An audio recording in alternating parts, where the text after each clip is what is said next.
네, 시장 이슈 살펴보고 전략 세워보는 시간 가져보겠습니다. 오늘은 교보증권 테헤란로점 최성환 지점장과 함께합니다. 안녕하세요. 네, 안녕하십니까. 네, 오늘 일단 시장이 정말 좋습니다. 코스피 코스닥이 랠리를 이어가고 있는데 그 안에서 코스닥이 1000포인트 터치를 이제 코앞에 두고 있어서요. 지금은 좀 빠지고 있고 근데 어떻게 흘러갈지요? 시장 진단 들어볼게요. 지금 계속 뉴스에 나오고 하지만은 시장이 유동성 장세가 지속되고 있습니다. 시장이 지금 아시겠지만 돈 자체가 지금 갈 데가 없다라는 얘기를 많이 하잖아요. 그리고 특히 오늘 LG전자 같은 경우도 대형주인데요. 지금 10% 이상 올라가고 LG전자 우선주는 상한가를 칠 정도로 지금 이런 대형주의 강세, 그 유동성이 힘이 좀 보여지고 있고요. 우주항공이나 최근에 컨텐츠 쪽에도 이렇게 테마가 형성되면서 기업 주식들이 상당히 좀 이렇게 오르고 있습니다. 이제 가장 중요한 건 역시 코로나19 관련된 화이자나 모더나 백신이 접종이 되면서 시장이 이제 경제가 정상화될 거라는 이제 기대감이 꽤 높아지고 있죠. 또 그리고 미국 바이든 대통령이 이제 취임을 했습니다. 그래서 또 민주당이 상하원 모두를 지금 승리하면서 이제 확정적인 재정 정책이 속도가 좀 빨라질 것으로 전망되는데요. 특히 이제 미국의 현재 연준의 기준금리가 0.0에서 지금 0.25%가 계속 유지가 되면서 자산 매입 프로그램 통해서 정부의 재정 정책과 또 그리고 정부와의 또 공조가 상당히 좀 올해 좀 기대가 됩니다. 그러니까 새로운 정부가 들어서면서 시장의 기대감도 활력도 넣어주고 있다. 그래서 오늘 미국 증시도 올랐지만 국내 증시도 영향을 받고 있다 이렇게 보고 있습니다. 네, 시장에 돈이 많이 풀려 있다 보니까 이 주식 쪽으로 아무래도 돈이 계속 쏠리는 것 같습니다. 바이든 시대가 이제 본격 출범을 했잖아요. 그래서 친환경주들이 들썩들썩하고 있는데 이 안에서 노른자, 그러니까 탑픽주, 지점장님이 바라보시는 탑픽주는 뭐가 있을까요?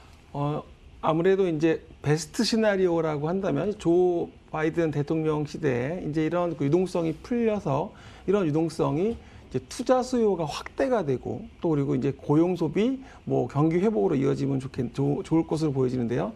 이 조 바이든 대통령이 이제 대통령 이제 공약이 어떤 거였냐면 바로 이제 그런 태양광, 2차 전지 등 이런 친환경 시장에 대해서 상당히 정책을 하겠다라고 했습니다. 그래서 네. 그 금액만 해도 에너지 인프라 투자에 2조 달러를 하겠다라고 했었는데요. 이게 이제 공약대로 이제 행동에 이어지겠죠. 그래서 국내에서 관련된 회사들이 대선 전부터 움직였었는데 최대 수혜 업종은 최근에 LG전자나 최근에 기아차 이렇게 오르는 거 보면 아시겠죠? 2차 전지라든지 전기차, 수소차 이쪽일 겁니다. 그래서 2차 전지와 수소차와 관련된 회사가 밸류체인 그쪽에 있는 기업들을 보셔야 되겠는데요. 관련된 대표적인 회사들이 SK이노베이션, 삼성 SDI, 그리고 LG화학 등이 되겠죠. 그래서 이러한 2차 전지 관련주는 당연히 대형주기도 하지만 보셔야 될 것으로 보여집니다. 왜냐하면 시장이 커지고 있고 그 시장이 커지는 쪽에서 혜택을, 수혜를 받는 기업들이니까요. 또 그리고 태양광 관련 기업으로도 OCI, 하나솔루션, 현대에너지솔루션, KCC 등이 있고요. 풍력 관련주로도 CS 베어링, 효성중공업, KPF가 있고요. 수소 관련주로 최근에 뉴인텍이라는 회사가 최근에 수소차하고 전기차 관련주로 많이 올리기도 하는데요. 또 SK 역시 미국의 수소 에너지 기업인 플러그 파워에 1조 6천억 투자한다고 얘기 나오면서 SK도 역시 올랐습니다. 지주사기도 하죠. SK는 최근에 오늘 SK 케미칼이 주가가 많이 오르기도 하지만 SK 관련 주식들도 좀 보셔야 되겠습니다. 왜냐하면 전기차 관련되기도 하지만 우리가 잘 아는 바이오와도 아주 밀접한 연관이 되어 있기 때문입니다. 그럼 이 안에서 SK 그룹주, SK 이노베이션을 가장 좋다라고 이야기를 해주시는 건가요? SK 이노베이션, 삼성 SDI, LG화학 다 저는 좋게 보고요. 네, 그래서 말씀드린 것처럼 그 중에서 최근에 약간은 눈에 띄는 기업이 주 SK입니다. 그래서 SK 같은 경우는 사실은 제 최고 상단의 홀딩스이기 때문에 지주사로서 역할을 하고 있고 거기 아래 이렇게 2차 전지라든지 뭐 헬스케어라든지 네. 그리고 지금 오늘 SK 케미칼이 오늘 또 좋은 뉴스가 있었거든요. 그래서 그런 관련해서 SK 지주사를 보셔도 좋을 것 같습니다. 네, SK 지주사뿐만 아니라 우리 친환경 관련주 계속해서 좀 바라보도록 하겠습니다. 그런가 하면 또 하나의 뜨거운 감자가 이제 LG전자. 정말 아픈 손가락 스마트폰 사업부를 철수하겠다 뭐 이런 이야기가 들리고 있고 증권사들이 굉장히 좋게 평가하고 있잖아요. 디스카운트 해소될 거다. 네. 어떻게 보시는지요? LG전자 지금 뭐 여의도에서는 뭐 다른 말로 네. 20전자라는 표현을 씁니다. 네. 그러니까 곧 20만 원을 볼 것이라고 생각을 해서 증권사들이 증권사 목표가도 뭐 22만 원 키움에서 좀 제시도 하고 있고요. 오늘 뭐 19만 원, 지금 20만 원 뭐 곧 볼 것 같습니다. 왜냐하면 이게 LG전자가 그동안에 스마트폰 사업부가 꽤 많은 적자를 기록하면서도 계속 유지는 해왔지만 실상적으로 이제 그 철수 가능성이 높아지면서 이게 부각되는 것 같고요. 대규모 적자 요인이 해소가 되고 또 이에 따른 그 영업권 그리고 특허 가치가 이제 오히려 그 현금화될 수 있는 부분도 또 있거든요. 그래서 오히려 그런 부분들이 좀 보이고 또 하나는 또 최근에 자동차 부품 마그나라고 최근에 합작법인 통해서 글로벌 기반도 좀 확보를 했습니다. 상당히 여러 가지 이슈가 복합적으로 작용을 하고 있습니다. 그래서 LG전자가 강한 이유가 될 거고요. 가만히 생각해 보면 LG전자가 스마트폰 사업부를 벌 때 우리가 생각해도 좀 아쉽죠. LG의 그 유명한 폰들도 많았었고요. 과거에 초콜릿폰. 초콜릿폰도 있었고요. 그리고 G 시리즈도 있었고요. 네. 상당히 생각하기엔 아쉽잖아요.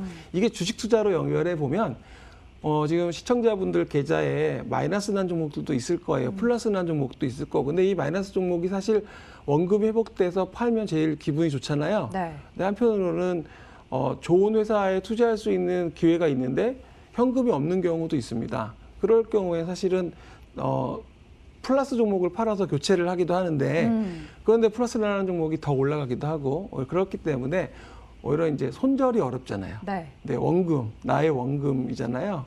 근데 LG전자가 그런 부분을 되게 아쉬움을 잘라내고 오히려 그 제한된 예산과 그런 좋은 쪽으로 더 투자가 이루어진다면 LG전자 입장에서는 굉장히 좋은 거라고 봅니다. 네, 20전자는 무리 없다라는 이야기 주셨고 뭐 일각에선 30전자도 바라본다고 뭐 그런 이야기도 나오더라고요. 예전에 뭐 삼성전자로 따지면 6만 전자, 8만 네. 전자 그때 있었죠. 네.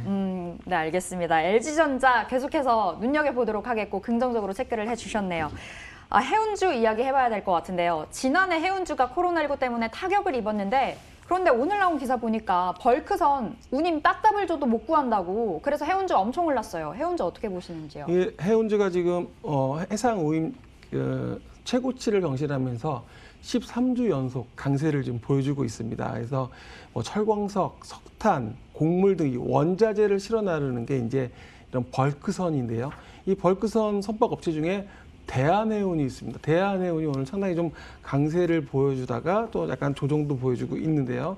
결국에는 전 세계 교역 물량의 약 70%가 이 해상을 통해서 이동을 합니다. 그러니까 바다를 통해서 이러한 그 물동량이 이동하게 되는데요. 이 해운사 같은 경우는 이런 그 증가하면 당연히 해운 요임이 증가하겠다. 해상 운임이 증가하겠는데 재미있는 점은 이제 그러다 보면 이제 조선사들한테 이제 배를 만들어 달라는 그런 경우가 또 생기고 네. 그러다 보면 배가 선박 제조까지 시간이 금방 배가 뭐 오늘 주문 들어와서 내일 만들어질 수 있는 게 아니잖아요. 뭐 1년에서 4년까지도 걸린다고 보면 이런 그 과정 중에 하다 보니까 중고 성가가 오히려 신조선가보다 더 올라가는 경우도 생깁니다. 이런 경우도 생겨서 지금 뭐 당장 이 해운주가 이 미중 무역 갈등이나 지금 뭐 조 바이든 대통령 나와서 이제 고립 정책은 하지 않겠다라고 얘기를 했거든요. 결국엔 미중 이런 갈등도 완화될 것으로 보여지고 코로나19에 대한 뭐 정상화, 경기 회복했다는 이런 정상화들이 결국에는 해운주 이런 해상 뭐 교역의 정상화 이런 쪽에 바람을 좀 넣고 있는 것으로 보여집니다. 그래서 대한해운 같은 회사도 좀 관심 있게 보셔도 좋을 것 같습니다. 네, 해운주 좋다. 그 안에서 대한해운을 콕 집어 주셨고요. 그럼 조선주에 대한 시각은 어떠세요? 조선주도 뭐 작년에 수주 실적이나 이런 분위기를 보면 네. 이제 바닥은 쳤다라는 인식이 많이 있습니다. 그래서 올해 조선주뿐만 아니라 지금 여행주 같은 주가도 보면 많이 올라왔거든요. 그러니까 코로나19로 피해를 봤던 회사, 기업들, 업종들이 주가들이 회복을 좀 하고 있습니다. 그래서 관련된 기업들에 대해서 우리가 지금 요즘에 주가가 하루에 30% 오르는 상한가를 기대하고 매매하시는 분들도 계시지만 길게 보고 본다면 이렇게 오히려 편한 주식들을 바닥에 있는 기업들 찾는다면 조선업종도 충분히 기대가 된다 이렇게 말씀드릴게요. 네. 네, 조선 업종까지도 좋다라는 이야기 주셨네요. 마지막으로 현재 우리 시장 이 시점에서 우리 투자자들이 어떤 포지션으로 대응을 해봐야 될지 그게 궁금해요. 주식시장은 무엇보다도 한국의 실물 경제 회복, 그러니까 경제 성장이라든지 이런 게 반영이 된다고 본다면 미리 지금 올해 세계적인 그런 기업들이 분석에 따르면 기관들의 한국 경제 성장률은 올해 3% 정도 네. 성장이 전망됩니다. 그러니까 올해 경기가 이제 회복되는 쪽 3%로 보는 거죠. 또 재밌는 점은 국내 경기 선행 지수가 지난 5월 달 저점으로 계속 올라오고 있습니다. 반등을 하고 있는데 작년 7월부터 이 100을 상회했습니다. 그래서 앞으로 경기가 좋아질 것이라는 신호를 보여주고 있고요. 또 글로벌 교역량 증가, 아까 해운 업종이 강세를 보여주고 있잖아요. 이러한 수출 증가에 대한 펀더멘탈 개선 기대감까지 높아지고 있습니다. 이런 경기 회복 기대감, 그래서 대형주들 또 경기 민감주 관심이 높아지고 있는 거고요. 조선, 해운, 자동차, 화학금융, IT, 건설까지도 최근에 정부 정책으로 인해서 공급 확대 정책이라든지 이런 이야기 나오면서 건설주도 움직이고 있거든요. 네. 그래서 건설주, 그래서 전반적으로 지수는 사실은 3,000대, 3,100포인트대에서 약간 제한적으로 박스권의 흐름을 보여주고 있지만은 개별 기업으로 본다면 못 올랐던 피해봤던 업종들 그런 기업들이 움직이고 있기 때문에 지금은 고평가 논란과 그리고 오히려 이러한 순환매 장세 속에서 이런 변동성을 이용해서 매매를 하시는 게 조금 더 좋겠다 이렇게 좀 말씀을 드리겠습니다. 네, 경기 회복 기대감 속에서 정말 대형주, 경기 민감주 쪽으로 매기가 쏠리는 요즘인데요. 이 흐름 계속해서 이어갈 거다라는 평가까지 내려주셨습니다. 이렇게 해서 지금까지 교보증권 테헤란로점 최성환 지점장과 함께 해봤습니다. 오늘 말씀 고맙습니다. 네, 고맙습니다.